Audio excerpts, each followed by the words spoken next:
In our first story, victims of the recent rainstorm disaster in the one municipality of the Upper West region who were given relief items by the Vice President, Dr. Mahamudu Bawumia, are raising red flags about the quality of the relief items donated to them.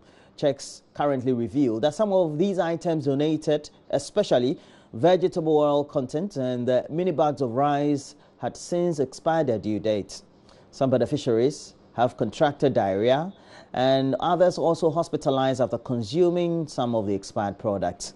Well, Rafiq Salam is bringing to us from WA the latest updates.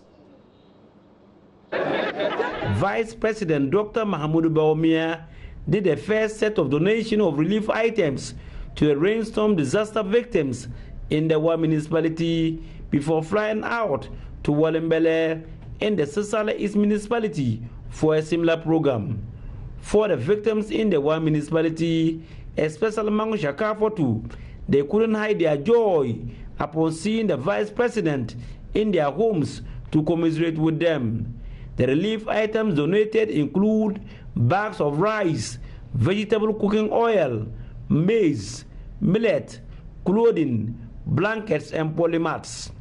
However, their joy was short-lived after some of the items, especially the vegetable cooking oil and the mini bag of rice, turned out to be expired. We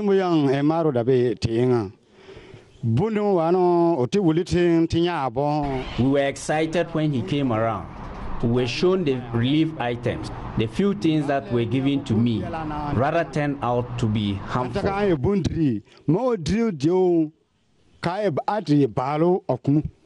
For the Obapapa vegetable cooking oil, the expiry date on 2 of the bottles from 2 different homes has different dates, but both expired. The expiry date on the first one is 1st September 2018, whilst the other is 28th August 2018. For the Jasmine mini bag of rice, there was no expiry date written on them. 4 to 6-year-old tailor and father of 7, Adam Abubakar, has been living for the past 15 years here at Mangu Shakafotu.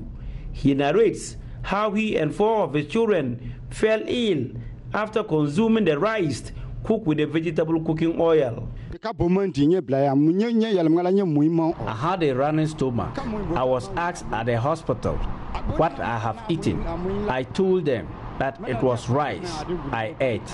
I also showed them the oil I used to cook the rice. I was told that it was because of the rice and oil that I ate which has made me to have diarrhea. I asked my wife to throw them away. Relief items are meant to help us, but if it is making us sick, we have to leave them. My children were hospitalized as a result. The opposition National Democratic Congress in the Upper West region has meanwhile at a press conference waded into the issue and went after the jugular vein of the Upper West National Coordinator, Said Suleiman Alele. Prosper Poire is the Upper West Regional Communications Officer of the NDC. Calling on the Vice President, His Excellency President Akufo-Addo, on whose behalf Dr. Mahamudu Bawumia donated the expired consumables to our people, and indeed the entire MPP machinery within the Upper West region, to come out with contrite hearts and apologize profusely to the good people of the Upper West region, and particularly the disaster victims whom this particular act has left in greater pains. Ladies and gentlemen, in the midst of these unpalatable happenings, we wish to make the following recommendations. 1. The Honorable Regional Minister and his deputy will have to explain to the general public how they misled the Vice President into visiting our people with such disastrous intervention in the times of disaster. Yes. 2. The regional NADMO boss must be relieved of his position with immediate effect, as it is clear that his unwatchfulness is a threat of potential disaster on our people. Exactly. Reporting for JoyNews, Rafiq Salam.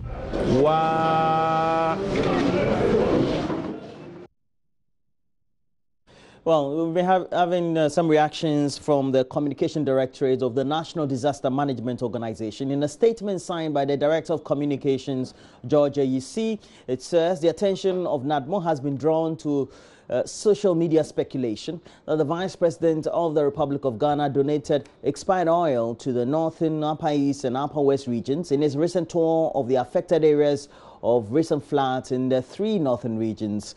Well, the statement says that NADMO states emphatically that no such thing happened in the Upper East and Northern regions. Again, for the record, all items, according to the statement, distributed in the 3 northern regions were not purchased by the Vice President's office, but apparently were supplied from the National Disaster Management Organization's warehouse.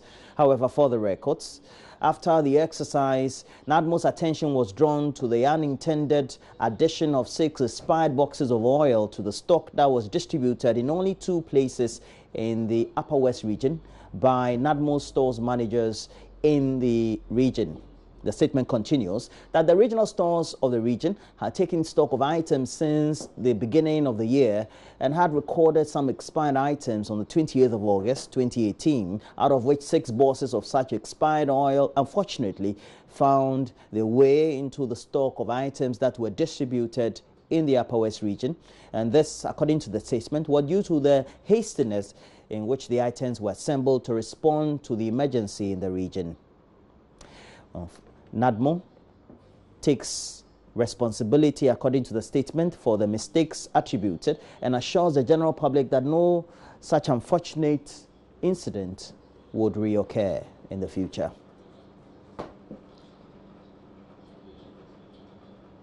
Let's move on. The Pharmaceutical Society of Ghana will be rolling out a program to curb indiscriminate disposal of unused and expired drugs in Ghana. The intervention follows revelation that 70% of residents in Kumasi are engaged in improper disposal of unused and expired medications. Live FM's Kwesi Debra has been following the story. It is estimated over half of all medications used are not suitably prescribed, dispensed or sold, and only 50% take their medications correctly. Improper disposal of unused, unwanted and expired medications pose significant threat to the environment and humans. The study was done to determine how residents dispose of their unused, unwanted and expired medications. Over 98% said they had never received information about proper medication disposal. All respondents had leftover medication in their homes, which could be due to both overprescribing and poor medication adherence. Regional Chairperson of the Pharmaceutical Society of Ghana, Edmond Ekwiaji, believes it will be vital in restoring environmental sanity due to improper drug disposal. For those who do not even who dispose of these and do not do it properly, they end up with kids getting into contact with these, and then they take them and you have cases of toxicity and all of that. And so the Pharmaceutical Society of Ghana in the Ashanti region is currently, based on the basis of this finding, is getting ready a program, a drug disposal program for unused and expired medicines, so that our clients, when they have expired medicines at home or they have come by unused medicines in their homes, they can return them to their community pharmacies and they can be sure that these medicines would be disposed of properly using the right channels, so that everyone is safe, the environment is also safe. The World Pharmacist Day encourages pharmacists to use the day to organize activities that promote the role of the pharmacist in improving health in the society. This year's celebration is under the theme, Pharmacist, Your Medicines Experts. The society organized health screening and blood donation exercise for the residents of Kumasi.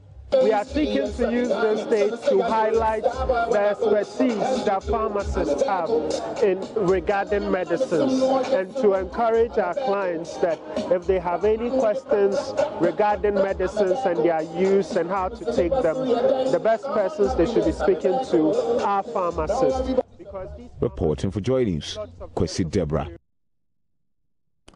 Well, let's take you to the Volta region. And for days, JoyNews has been sharing stories about a serious water crisis in a village of Mango-Chideke, where everyone, including toddlers, consume brownish liquid they call water. But apparently it appears that that's not the only trouble the residents have to grapple with. The school started after a JoyNews report 5.5 years ago is currently struggling to survive. Many of the pupils study currently on the trees, while 3 classrooms are combined into one. Giftiando Apia has more. At the time of my visit, there was no school in this village.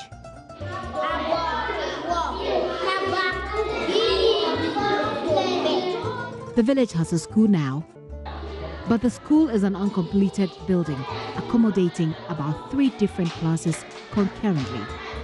As the children grow and the number of pupils here increase, they have to move from kindergarten to class 1. The first batch of pupils is now in class 2. Their classes are held under these trees. This building, accommodating the 3 classes concurrently, is actually a Methodist church. The church arranged for these teachers to help the children here. Teaching here is no joke, the teachers tell me, but they consider their presence here critical.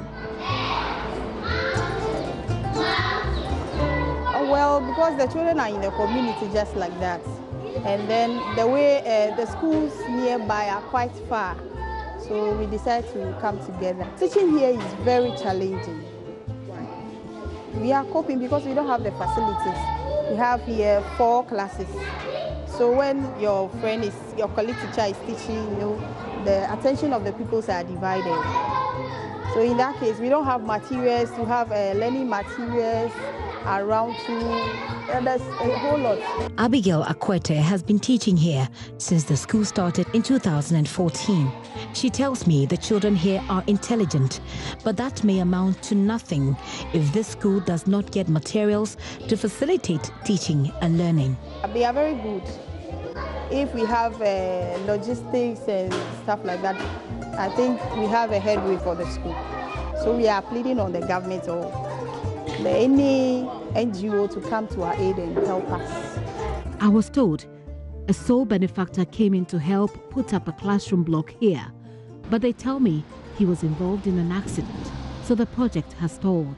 We are having a school named Methodist Primary Kindergarten School, but this school have from kindergarten to primary 2, and we are having 6 teachers teaching at the field.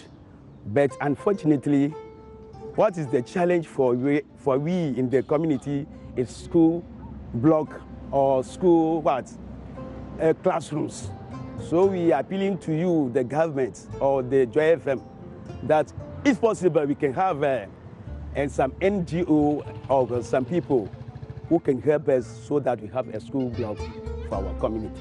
But by the next year that we are going to have class 3, that means that we are going to put a new, maybe we will have a school block, or either we will make a shed for them. The eldest of his 7 children is Bless, whom I met 5 years ago. I get some money, but that is why I close. Like if I take that money, go school, if he finish, that one means I will come look another one. That is why I close. That was Bless 5 years ago. I found him wearing a dirty, oversized suit, barefooted, and he had tales of how life as a driver's conductor in Ho has not been successful. He already has children, and the cycle continues. Ben Klu's son, Bless, is now a school dropout, and his father does not want the story repeated for other children here. This is how school feels like when classes are threatened by rain.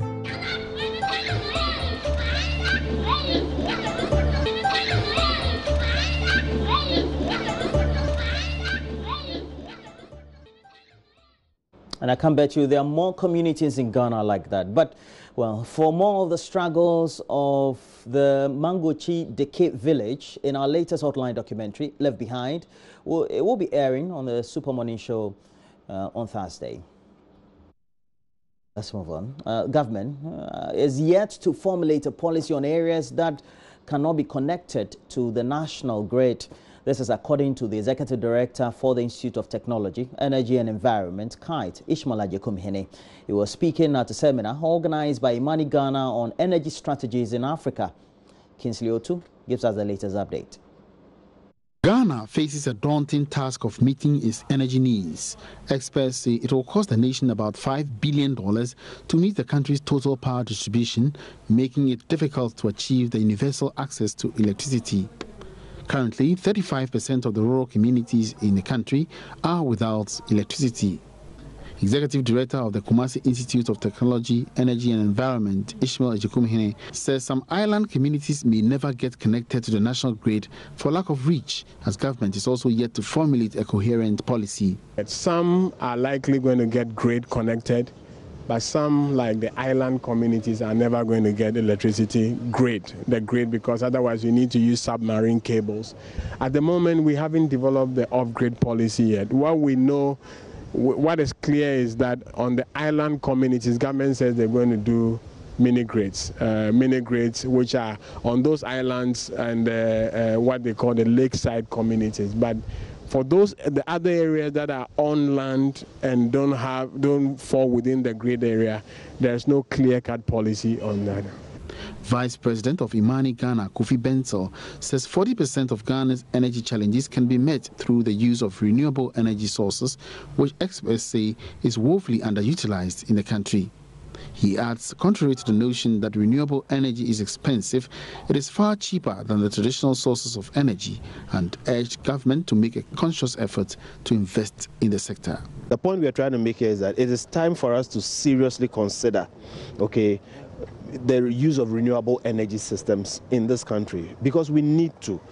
It has its own advantages, and clearly we are not doing as much as we can in terms of that aspect. We've been looking at other things, oil, hydro, thermal, all those other places, and a lot has been said about solar energy, wind energy, but we've not seen much action in terms of that area, and we think that there must be more done in that regard. I am aware that government has indeed enough policies. I think there must be more concerted action, to create a real market and to create the incentive for the private sector to go more into that area. Like somebody said, it's not that renewable energy is expensive. It's just that you have to pay for it upfront. And the real problem is project management and financing. We are prepared to use billions of dollars to develop oil resources. We are prepared to use billions of dollars to develop hydro resources, but we don't seem to be prepared to use, the same amount of money or even a fraction thereof, to develop renewable, resources. Kinsley Otu's report for JoyNews. Officials of the Gan South Municipal Hospital in the Greater Accra region are appealing to the public to donate logistics they need for the entire facility to operate. The hospital, which began work Monday, is currently operating for 7 hours only in a day and cannot admit patients. The hospital was built in 2016 but had remained unopened for almost 2 years until media advocacy forced health officials to make the facility operational.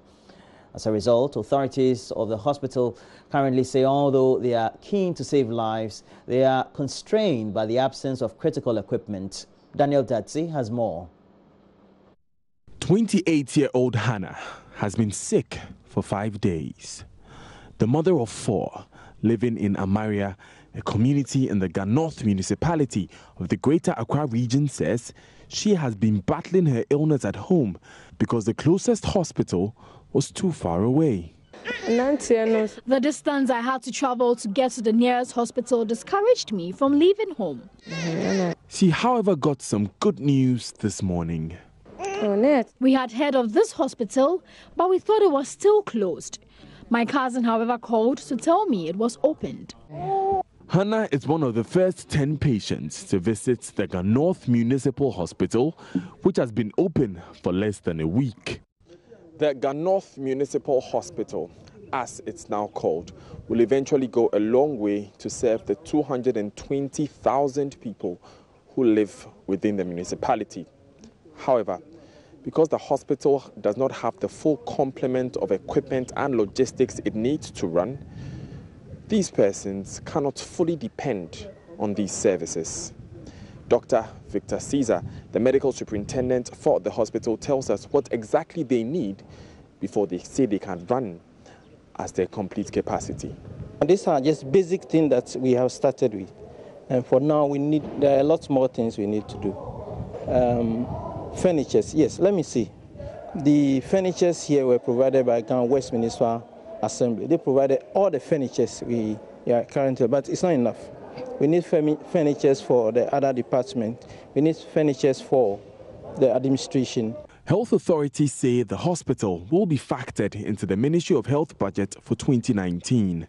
This means it is possible Dr. Caesar's request will not be met for months. But for Anna, it's good enough to see her back on her feet. Daniel Daze, Joy News, Ofanko.